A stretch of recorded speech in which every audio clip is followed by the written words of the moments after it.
Since the discovery of his 1966 religious epic Andrei Rublev, Andrei Tarkovsky has been one of the most critically lauded and internationally beloved Russian directors since Eisenstein. But the reason for his broad critical appeal despite a short career of remarkably dense and alienating work is a complex one.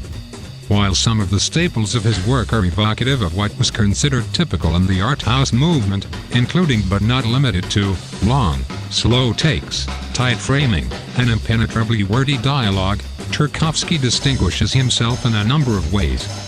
A profoundly spiritual director, Tarkovsky's work has always carried a dreamy feeling that is exclusive only to him, creating a world that explores existential themes within theoretically grounded settings that are highlighted by certain extraordinary or mythical tones. He presents his work with an intimacy unparalleled by some of his contemporaries while maintaining a sense of otherworldliness in his films, which is accented by his liberal use of grayscale and sepia, non-linear editing, and regular inclusion of many trademark visuals and themes that are considered now to be his motifs. I, myself, am ambivalent regarding his portfolio as a whole, but have a deep appreciation for some of his work and value him as one of the original envelope pushers for what was to be considered acceptable in cinema.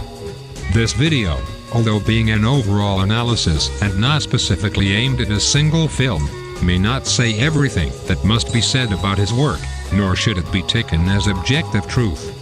However, I simply hope it may be illuminating for anybody that may be curious about looking into his films. Tarkovsky's style is not so much characterized by the camera or the editing, but by its focus on the actors. His movies are only ever punctuated with action as a means of further developing the relationships of the characters, and when action is present, it is passionate and shocking. He paces himself, arguably even underutilizing the value of motion in visually communicating his stories, but the heart of every Tarkovsky piece will always be in its characters. The key word is understatement. Gestures and dialogue are always nuanced and occasionally complemented by some form of background action, but the movies are predominantly still and have only the steady pacing of the principal players to draw focus away from the dialogue.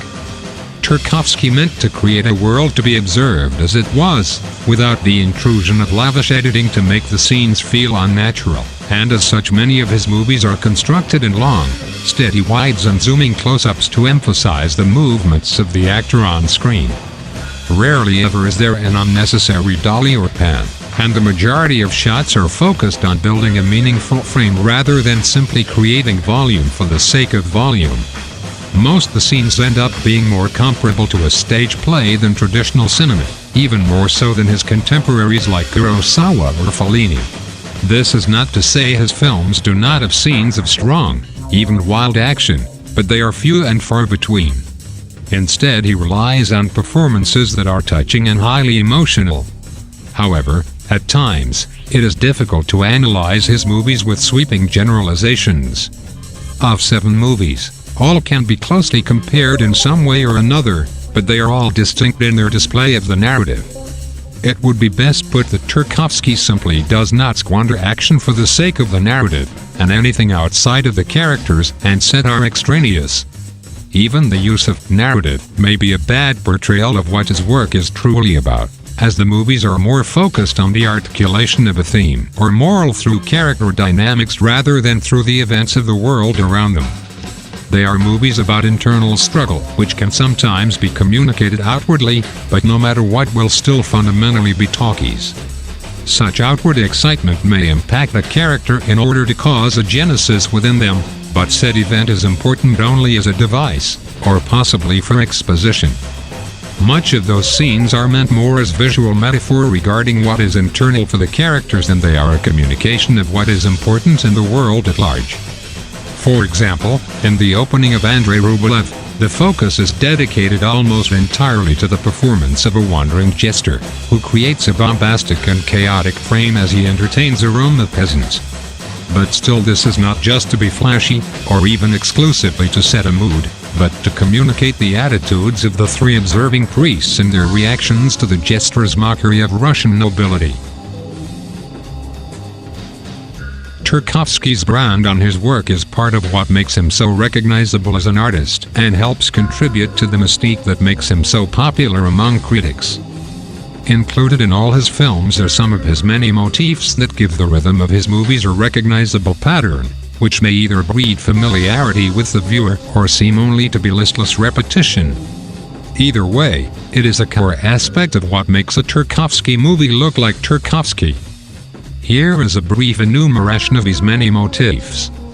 Fire, rain, and levitation are beloved by Tarkovsky and often serve as the focus of vital scenes and plot points. In a similar vein, many shots have a disposition towards showing garbage, rubble, and decay.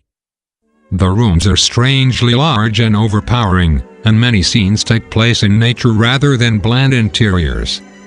Furthermore, much of Tarkovsky's work, thematically speaking, is angled more towards the cherishing of nature over man-made or artificial forms of pleasure or excitement, and are highly religious. Faith is one of the constantly repeated subjects of discussion in his films, which applaud strict morality and appeals to higher power, often citing spiritual conflict as being the utmost source of enlightenment for his many characters. These characters will often weep to the camera and are prone to melodrama in order to convey that sense of upheaval created by spiritual crisis. These go hand in hand with his method of constructing the films. As was mentioned before, his signature camera work is composed of many wides and close-ups, some more extreme than others, interspersed with claustrophobic zooms, tracking shots, and so on. But there is more to it than simply that. Tarkovsky deliberately shirks medium shots in his work in many instances, meaning the focus is either on a single character or the room as a whole. But he never shoots dialogue over the shoulder or in alternating cutaways, but prefers to handle a single discussion with one uninterrupted wide in order to keep things feeling fluid. While much of his imagery is incredibly painterly by keeping the lens focus of the frame close and shallow and keeping singular perspective on many of his shots, the focus is generally always in the foreground of the image and the depth of the frame is only for giving a personality to the environment. Scenes are almost always shot at a single angle and do not attempt to break that rule unless shooting close-ups of the actors. When communicating a scene that is more harrowing or chaotic, he does not approach it in the traditional sense of utilizing uneven framing or extreme angles, but instead communicates tension or confusion by scattering objects across the frame or drawing attention to smaller, minute details of a scene with extreme close-ups on props or background instruments. Additionally, he often has his actors speak directly to the camera as if it were in the perspective of the character he or she was speaking to in the scene, but at other times they simply break the fourth wall entirely.